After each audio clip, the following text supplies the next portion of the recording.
There's this guy. Works at one of those space simulator rides.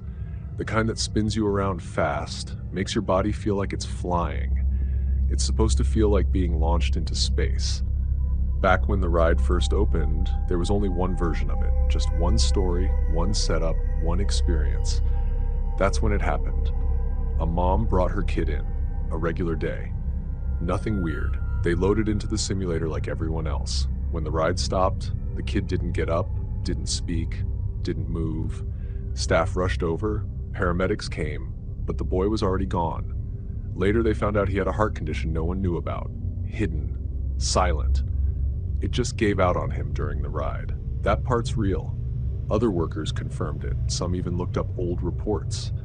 The guy telling this, he said another worker who was on shift that day remembers it clear as anything. After that, things started happening. Not all at once, just here and there. People said they heard a kid laughing in the mornings before the ride opened, sometimes calling out, soft like he's lost. Mom, echoing in the empty ride bay. The ride's got cameras and motion sensors, standard safety stuff. Sometimes the sensors would trip before the ride even started, but no one was there. Cameras which would show a shadow or a shape just for a second, then nothing. The guy telling this, he never really believed in ghosts, always figured people were just jumpy. Until one morning, he wasn't even supposed to be opening that day. Low on the schedule list, but someone called out and he got moved up. He showed up early, still dark outside.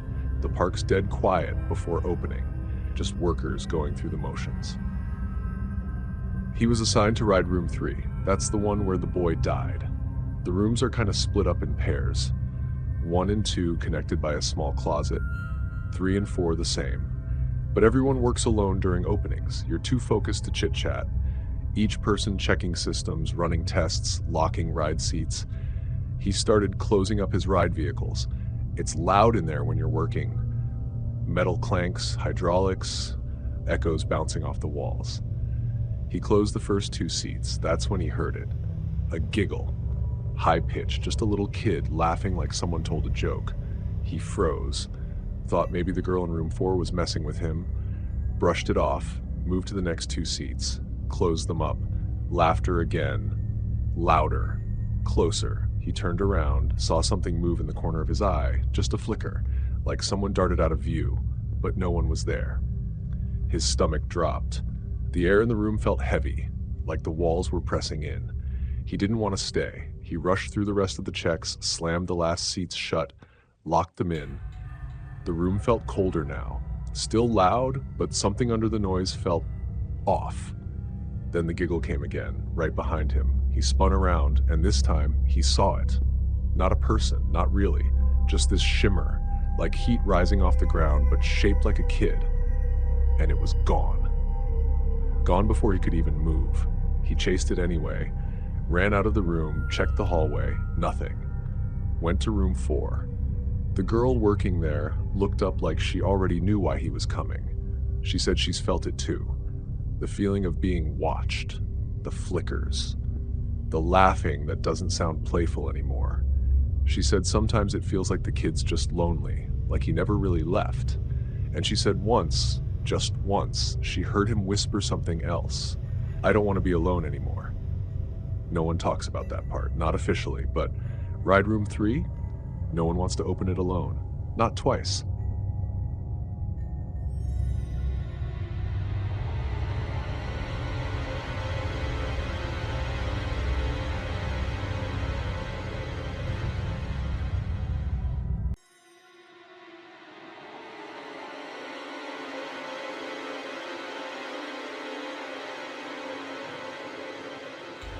They got home late that night. Miguel was just a kid, maybe 6. His sister was around 15. The family had spent the whole day out and everyone was tired, just wanting to get inside and crash. Their house sat behind a front gate, then a long path that cut through the garden to reach the front door. Off to the right, trees lined the edge of the path, right up against the side of the house. Beyond those trees was a wide field the family owned, where farmers sometimes let animals graze. As soon as they stepped through the gate, Miguel's dad froze. Big guy, over 6 feet easy, built like a brick wall. But he just stopped walking and stared into the trees. Didn't say much at first. Just told them to wait.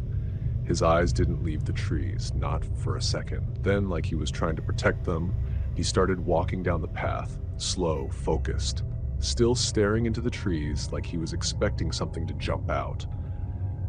And then it happened. He was suddenly yanked sideways. His body slammed against the house hard enough to rattle the windows.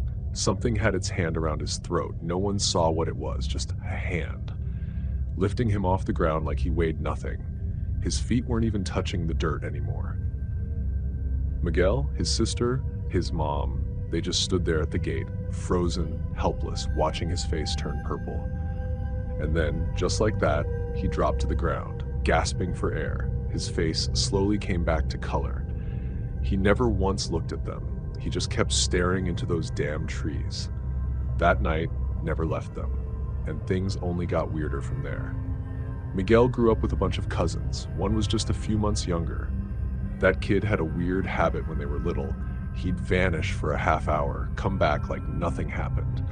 He never left the house, so everyone figured he was off playing by himself somewhere.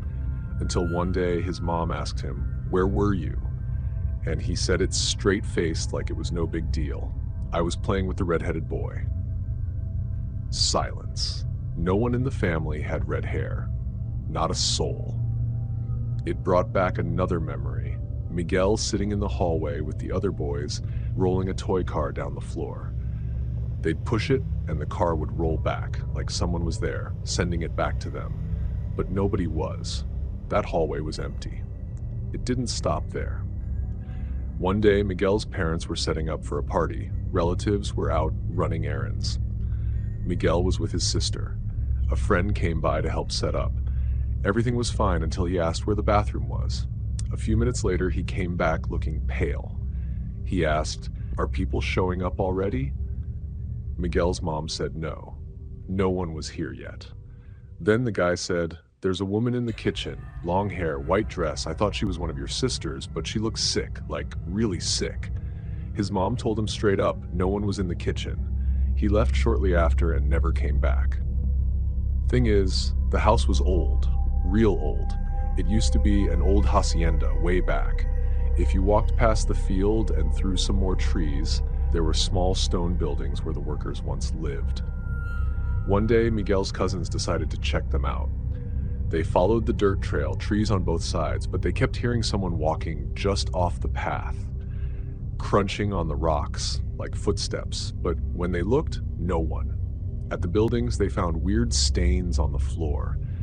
Animal bones, candles, burned paper. They didn't hang around, but as they left, rocks started hitting the ground behind them. Someone or something was throwing them. It didn't stop. Miguel's mom had an uncle, now long dead. People said he had something following him, something that never let up. Doors would swing open on their own when he walked by. If he sat by a wall, you'd hear pounding. If he moved to the middle of a room, footsteps would follow overhead. He couldn't shake it. During dinner once, a china cabinet burst open behind him. Every plate came crashing down. His kids said he was tormented. His face always looked tired, empty, like something was eating him from the inside. One morning, they found him dead. The family said it was fear that killed him. After the funeral, his son tore the house apart looking for money people claimed was buried there. He dug up the whole place. All he found was coal. Miguel's grandma said the money was never meant for him. Whatever was guarding it never left.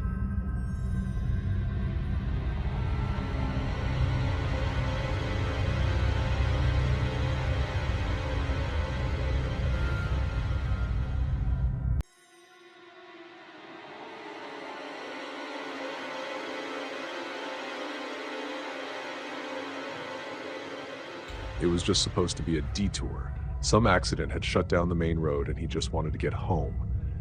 Long shift, brain fried, back aching.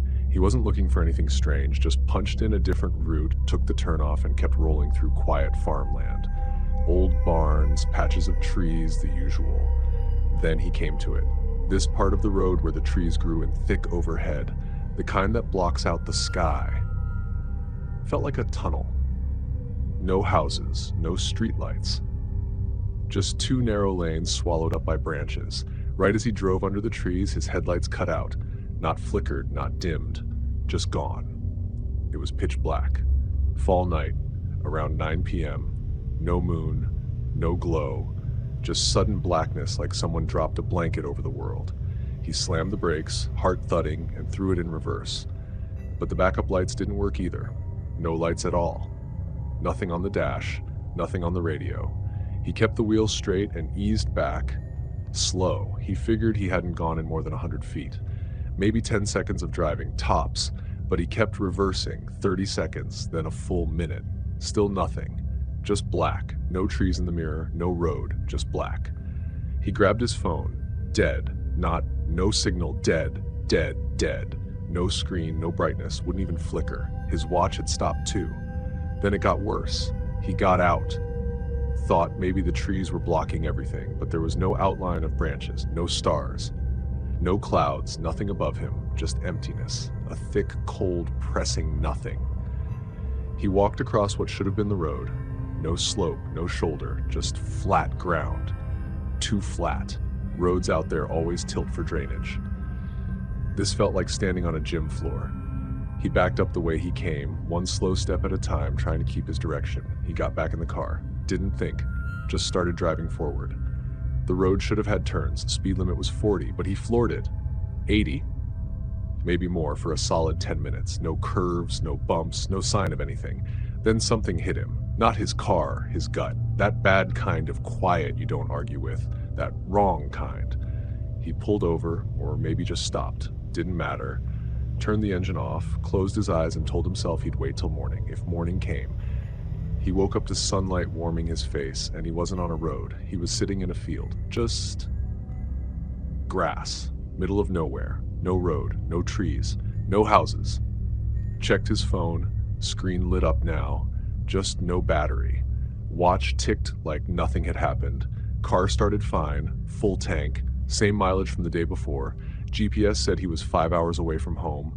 Middle of some empty chunk of the state with nothing around. He didn't ask questions.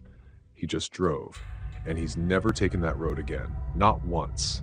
Won't even say where it was. Something about that place felt like it was waiting.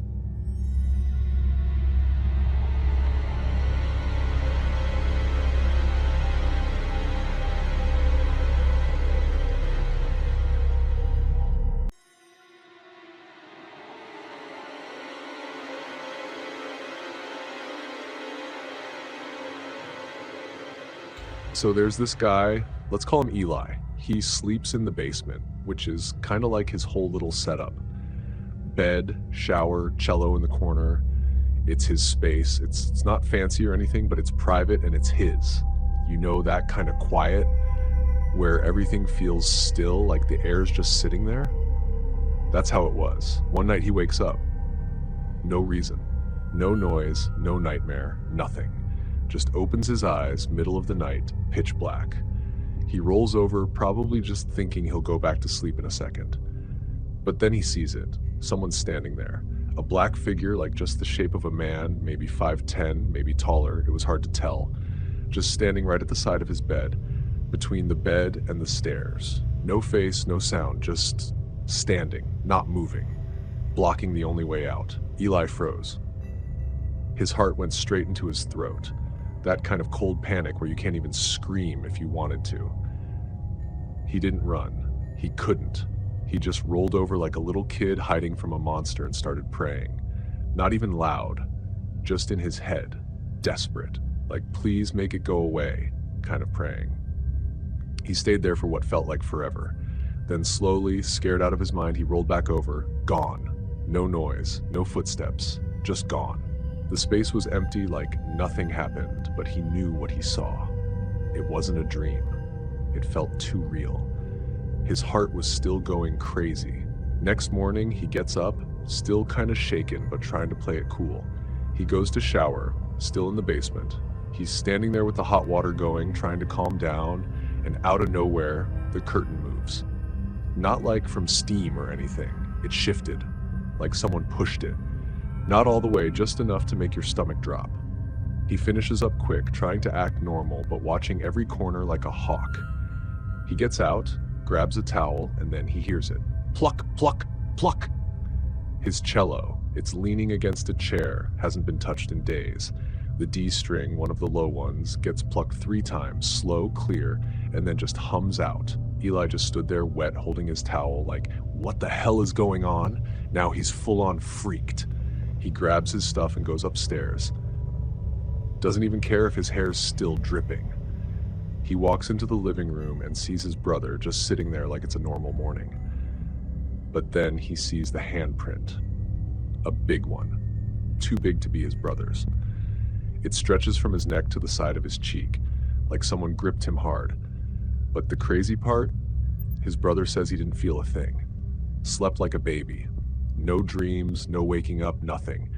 And Eli's just standing there, still shaking a little, staring at that handprint thinking something was down there with me, and it wasn't just messing with me. He never looked at that basement the same again.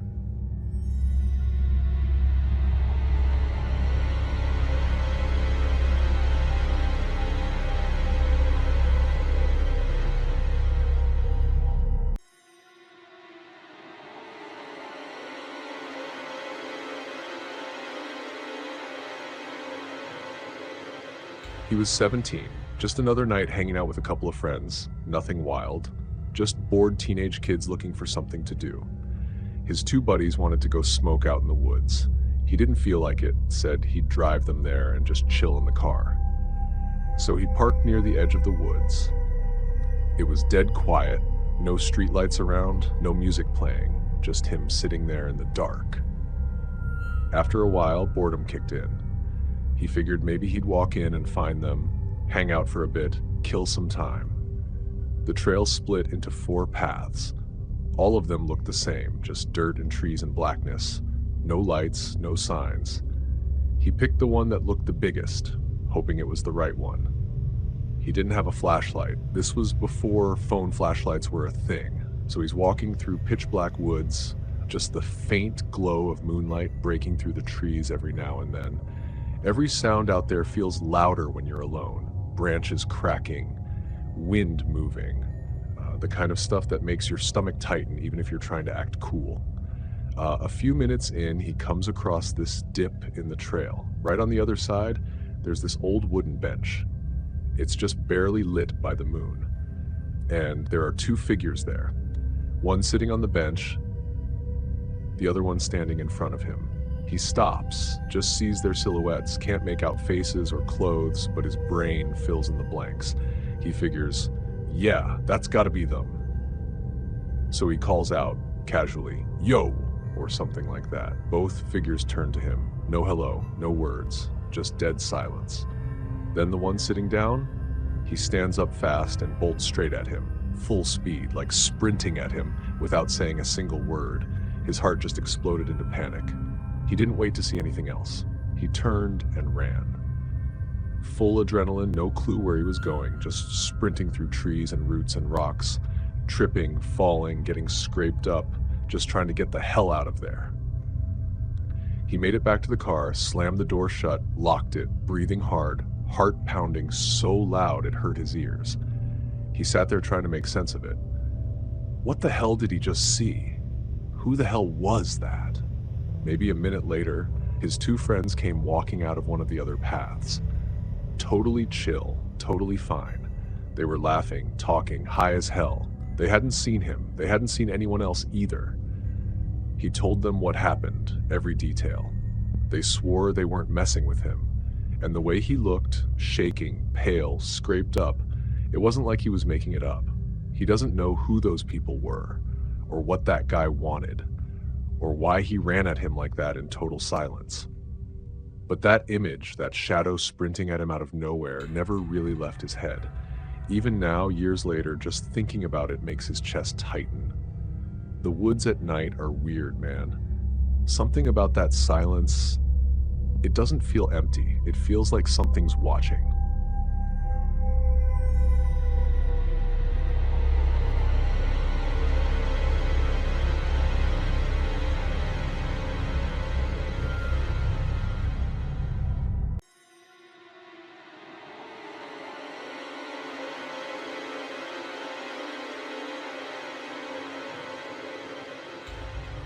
She always joked she was haunted. Grew up moving house to house. Her dad was Army, so new towns, new bedrooms, new sounds in the walls were normal. But every house, something always felt off. Doors creaking open on their own, things showing up in weird spots, like a mug in the fridge or keys under her bed when she swore she left them on the table. It was easy to blame the houses. Old pipes, bad memory, wind maybe. She never really thought too hard about it. Until uni. Second year in, one of her housemates, he was the quiet one, kind of weird but observant, just said it straight. "I don't think the houses are haunted. I think you are." It hit different, because looking back, none of that weird stuff followed anyone else. Just her. Still, she brushed it off. Until that night. She was walking home from her bar job about 3 in the morning. The streets were dead quiet, just the sound of her footsteps and her breath. She cut through this private alley to get to her uni house. It wasn't long, but it was narrow, dark, and had this way of feeling like it was closing in on you. You could smell the damp brick, hear tiny scratches from rats or cats maybe, but it was always too quiet. Right as she stepped toward the alley entrance, she felt footsteps rushing behind her. Before she could turn, this drunk guy grabs her and spins her around. He stank like beer and sweat.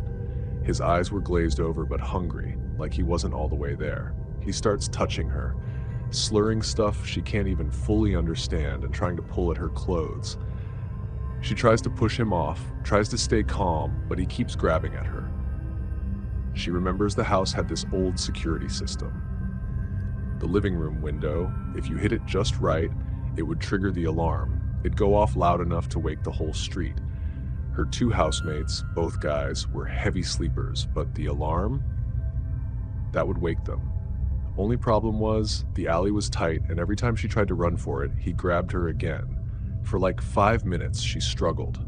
She cried, begged, shoved. He wasn't stopping. Then he hit her. Just once, but hard. And then it happened.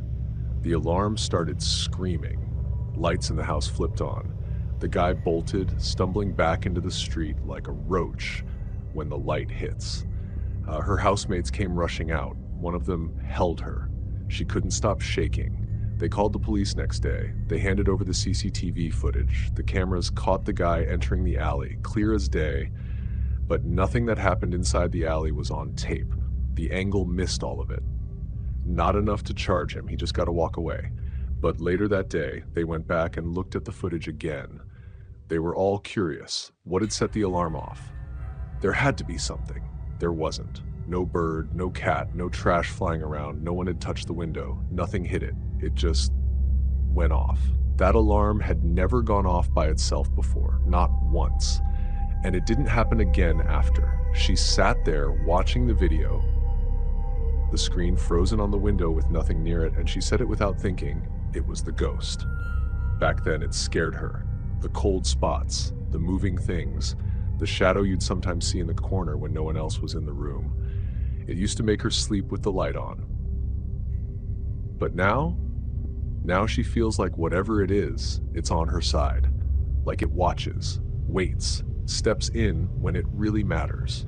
And that thought that something invisible and unseen might be following her, not to hurt her, but to protect her, it still creeps her out. But she's glad it's there.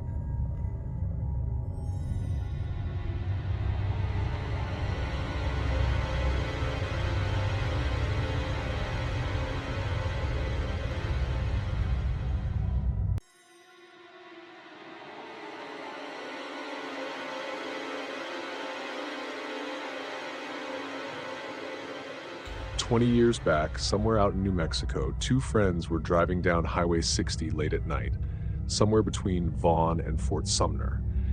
It was one of those long, empty stretches. Nothing around but flat land, some brush, and the dark. No houses, no lights, not even animals. Just the sound of tires rolling on old pavement, and the kind of silence that makes you feel like you're the last people left on Earth. The guy driving had his eyes on the road, half tired but alert. His buddy was riding shotgun, flipping through radio stations trying to find anything that didn't sound like static or ghostly country music from a town that probably didn't exist anymore. Then, out of nowhere, this crazy bright light showed up behind them, off to the right. Lit up the whole inside of the car like someone had turned on stadium lights just outside the window. It wasn't flashing, just steady, and way too bright for a normal car. They both looked at each other like, "You see that too, right?" They thought maybe it was a train. The tracks were supposed to run near the highway out there, or at least they used to, so they kept driving. Figured it would pass or slow down or whatever, but it didn't. The light stayed with them, like it was tracking the car, not losing distance, not gaining either. Just there. And that's when it started getting weird. The guy in the passenger seat rolls down his window, leans halfway out to look behind the car. He's just about to say something when boom, the light's gone. No fade, no sound, no trail. Just pitch black again, like someone flipped a switch and erased it. That silence after, it was loud. Neither of them said anything for a second, just stared at the road like it might fall apart beneath them. Finally, they pulled over, needed to breathe, check the car, maybe figure out what the hell they just saw. That's when it hit them. There were no train tracks there. Not on that stretch, not even close, just open land and darkness. No way a train could have been pacing them. No rumble, no sound, no rails, nothing. They stood outside the car for maybe a minute, just long enough for the cold to settle in and that feeling to creep up, the one that tells you you're not alone, even when you can't see anything. Their skin started to itch, like something was watching from the dark. That kind of feeling you don't argue with, you just get back in the car and leave. And that's exactly what they did. Later, they told some folks at work, got laughed at, of course. People said it was just headlights, or maybe they were tired and imagining things, but they knew what they saw or what they didn't see. Whatever it was, it didn't move like any car or train. It didn't make noise. It didn't belong. They still talk about it sometimes, quietly, like it might come back if they say too much.